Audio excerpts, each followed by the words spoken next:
Hello whisky fans, hello whisky curious, hello whisky drinkers, sippers and quality controllers. Welcome to the Whisky Bothy.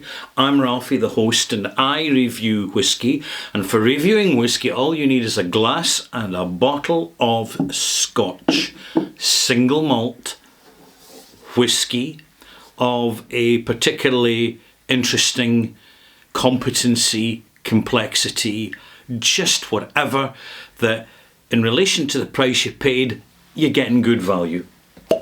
I'm going to pour this little drop here. There it is, it's poured. 10-year-old Royal Brackla from Signatory Vintage. And it's bottled at 48.2, excuse me. Time for the intervention of the Steampunker. 48.2%. So for a 10-year-old, that is a relatively low ABV. And it starts to tell you a little bit of something about the provenance and circumstance of this bottle. And let me see, any other useful information I can give you? Yeah, I can give you a reference code. L25/22, and appears to be bottled on the 31st of January 2025, and this is the 2014 vintage. Well, one of them. There's quite a few of them, and if you want to know more, there's a QR code in the back of the label. I don't really want to know more, because when I'm reviewing whisky, I'm going with what's on the nose, on the taste, in the glass, because ultimately that's what matters. What I do like to see is a little bit of transparency about the authenticity and natural delivery of that whisky. So let's have a wee quick look. Small batch edition 17. So that gives us some help. We don't know how small the batch is, but this has been finished in a first fill Pedro Jimenez hogshead cask.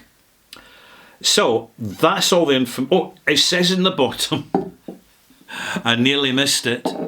It says unchill filtered and no added colour. And when you look at the colour that the cask has put into this whisky, you can clearly see there never was and never ever would be any need to add any artificial colourant. It's pretty rich and mahogany looking as it is. Royal Brackla is a Highland distillery. I like Royal Brackla. It's like Dalmunach. It's got a kind of slightly off the radar singularity of character, real character. Just like Ben Nevis has a character if you get a good bottle on a good day. And so I was drawn to this simply because the price is good. I bought it a few months ago. I haven't got around to reviewing it until now.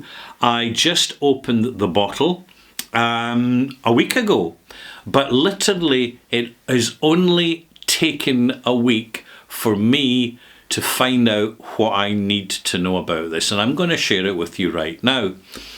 The first clue is when you stick your nose in the glass. Raisins, lots of raisins, and aromatic, almost floral, slightly perfume pungent sherry cask.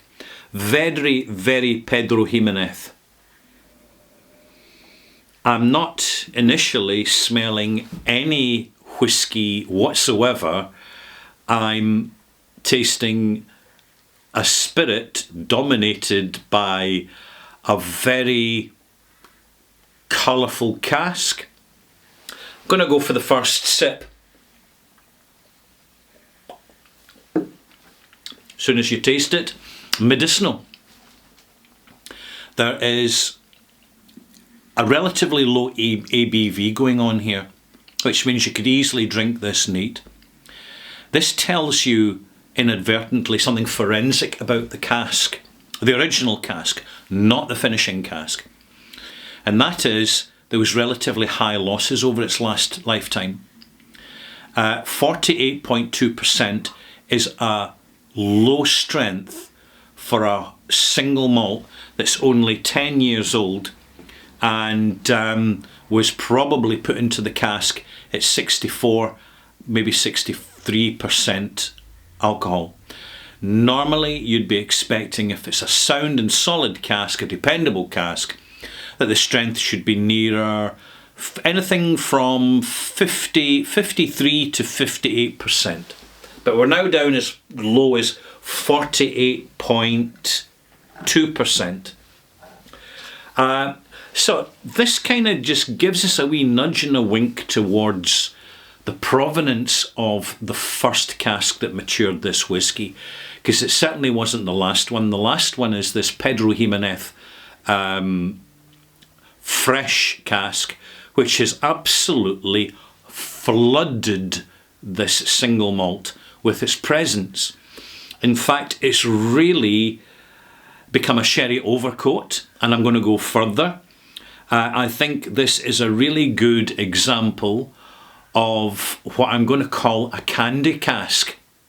Now, I will explain candy casks in my next review, number 1138 extras. We're still in 1138, and I'm looking out for my water and my measuring ladle for accurate addition of water, but I'm not going to add much.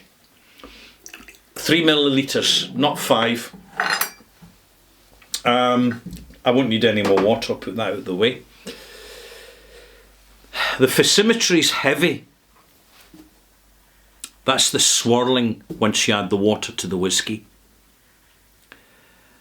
So in conjunction with a particularly dark influencing cask, and referring the colour there, and that physimetry, you can see a couple of pointers as to the impact of that cask. When a cask, an empty sherry cask, is maturing a whisky, it contains sherry. This is why they use the term first fill, because it prepares you for the fact that the whisky is going to start off its event in the glass absolutely dominated by the cask, and will remain so for at least 20 minutes to 30 minutes, even after you add water.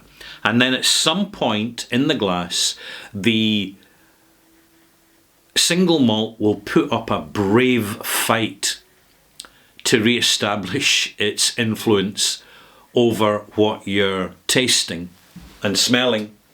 So I've added a fair amount of water to this, considering its relatively low strength, cask strength for its age.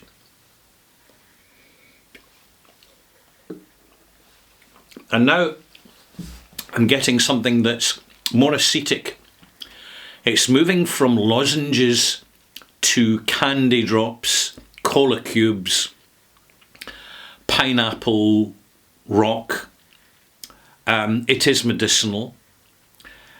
It is very much the ripeness of sherry that you're getting from modern PX casks. Now, just for clarity, these are casks that don't produce PX whisky for connoisseurs. They produce it because PX sherry is popular as a sauce on ice cream in Spain. Now, not a lot of many people know that, but I'm sharing it with you so that you are informed. I'm now wondering, has this actually been a reduced cask? In other words, did they say the richness of this Pedro Ximénez cask, because it's all about that, is so much that we're actually going to reduce the strength, and we'll get a few more bottles out it, pay less customs and excise duty, which is payable in alcoholic content in a bottle, and it also helps us manage the very reasonable, affordable price that this bottle is selling for, and bottles very similar to it as part of the Signatory vintage range. But I really don't think that's the case. I think that when you spend a bit of time with this, and you do need to do that, you'll start to notice a slightly underwhelming Royal Brackla signature come through, with a touch of old cask sourness, which denotes that the first cask that matured this whisky didn't do a particularly good job of it. Now, I must stress this is purely my opinion, applying my experience to this bottling. Do I regret buying it? No, absolutely not. It's a really good example of a modern interpretation of Scotch whisky, where they've gone into the warehouses, they've discovered some what they euphemistically call underperforming casks, and then they say, right, we need some juiced up, allegedly empty sherry casks to manage this and to bring it up a little bit. And you end up with a single malt, which is in fact a liqueur malt. It is so rich and infused and dominated by the syrup, literally, of the sherry cask. Now, there's a lot of people like this style of whisky. It's a real fireside winter warmer style of whisky. And folk will say, well, it wasn't an expensive bottle of a whisky. It's practical, it's jobbing, it's independent bottling. I'm happy with it. And so you should be, because it's the competency of the cask and the job that it does. It's doing fine. But the more time you spend with this, the more that cask finish fades, because of the length of its interaction with the spirit has not been particularly long. It's been there to provide a candy cask coating. And this is what it's done. And there are many whiskies now that have exactly the same circumstance.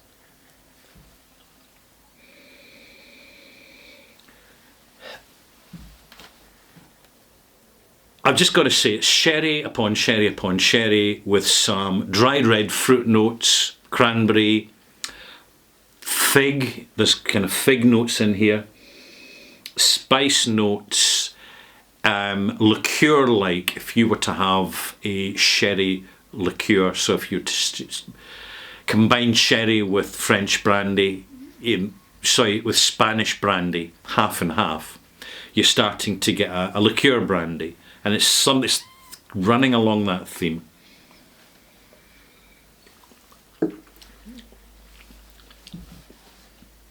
The cask does hold on in there, but it creates a window. See, as it starts to crispen up and get the appearance of the tannins in the development after about 20 minutes to 25 minutes, depending how much more water you've added. That's really I'm not going to call it the sweet spot for this malt. I'm going to call it the event spot, because it takes quite a while for the cask to calm down with its overwhelming presence on the whisky. The actual Royal Brackla signature is lost somewhere in this composition.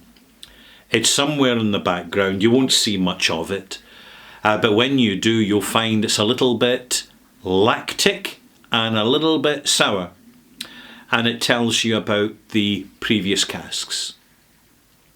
But what's the result? The result is we've got a perfectly competent session dram, which the majority of whisky drinkers are going to like, but a word of caution. As all our palates develop over time, we start to become detectives. We start to engage in forensics, because the forensics explains rationally what we're experiencing. This is why you'll find, particularly with independent bottlers, the more real information they're prepared to disclose to us, the more we can trust them that they're bottling in our interests as a customer. There are still some independent bottlers who are using caramel colourant who are chill filtering their whisky. Good luck to them.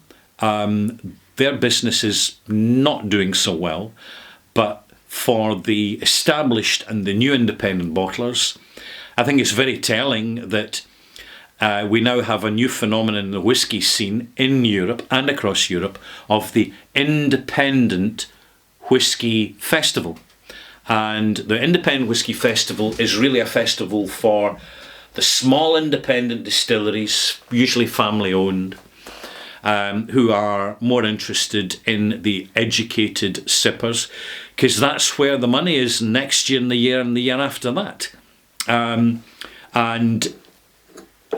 you have, as I mentioned previously, this bifurcation, this split, this divide of the whisky scene, where you've got the big brands going down to the supermarket and airport shops, and you've got the specialist stuff, the more drinkable, generally, not always, but generally the more drinkable stuff, the more interesting stuff, the better developed, better presented, more hands-on, more engaging stuff is cropping up in the independent, small, high street whisky or wine specialist who's diversifying into whisky.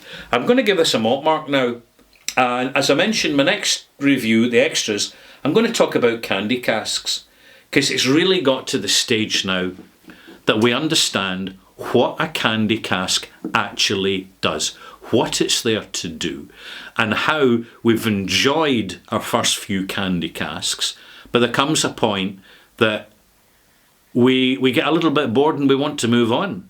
And this is a challenge for the whisky industry, by the way, is the fussy customers, because customers don't get less fussy with time. We all get more fussy with time. Last taste.